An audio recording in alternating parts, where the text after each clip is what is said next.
It is a haunting chapter in American and Californian history, a school system created to isolate Indigenous children and take away everything they know, including their very names. The first of 3 federal investigative reports reveals some of the details, and Elizabeth Cook joining us again with more on that part of the story. Liz. And what may surprise you is that this wasn't that long ago, and this isn't something that's always taught in school either.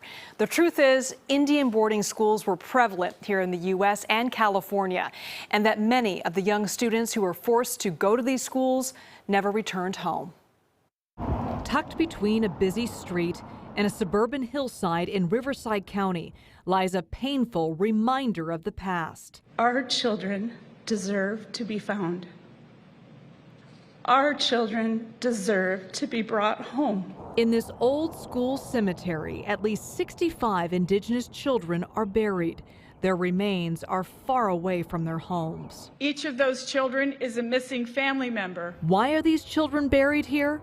A groundbreaking federal study reveals new details. Tens of thousands of Indigenous children were taken from their communities and forced into boarding schools run by the U.S. government. We must understand the full history. According to the report, between 1819 and 1969, the U.S. government operated or supported more than 400 boarding schools across 37 states and territories. The goal? To assimilate Indigenous children into white society, and on a broader scale, to lay the ground to accelerate the taking of tribal lands. As the federal government moved the country west, they also moved to exterminate, eradicate, and assimilate Native Americans, Alaska Natives, and Native Hawaiians. 12 of these schools were in California, including one in Riverside County, known as the Sherman Institute. The children buried here are students who died while attending that school. Place your hand in the Bible. Deb Holland is the first Native American to serve as a cabinet secretary. As U.S. Secretary of the Interior, she ordered the investigative report on the federal Indian boarding schools.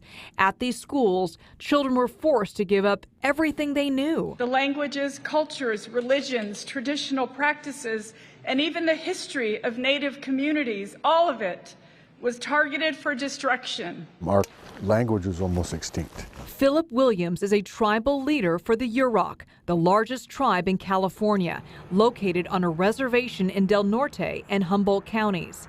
As a child, he remembers asking his grandmother about speaking their traditional language at home. And she told me, you're better off forgetting this and being a white man. That's got to be heartbreaking, telling you to be somebody that you're not. And at the time, but that's how she was taught in the boarding schools, was you're better off, forget your culture, forget your life, and assimilate, become a white person. William's grandmother made it back home, but many Indigenous children did not. Federal investigators have so far turned up more than 500 deaths at 19 schools. They expect the number of burial sites to increase. Now, as to how these children died at the school, some records indicate by infectious disease or what they term as an accident. Really a shameful chapter in history. Where did the money for these schools come from? That's really interesting, Anne. Some of that money came actually out of the Indian trust assets. Now, that was money held in a trust for the benefit of Indigenous individuals or tribes. In addition, some schools raised money by selling those before and after photos that you just saw. Those are of the children, and it's pretty amazing that they use that as almost propaganda for what they were doing here. Right. I mean, that was clearly the goal is to have them be totally different.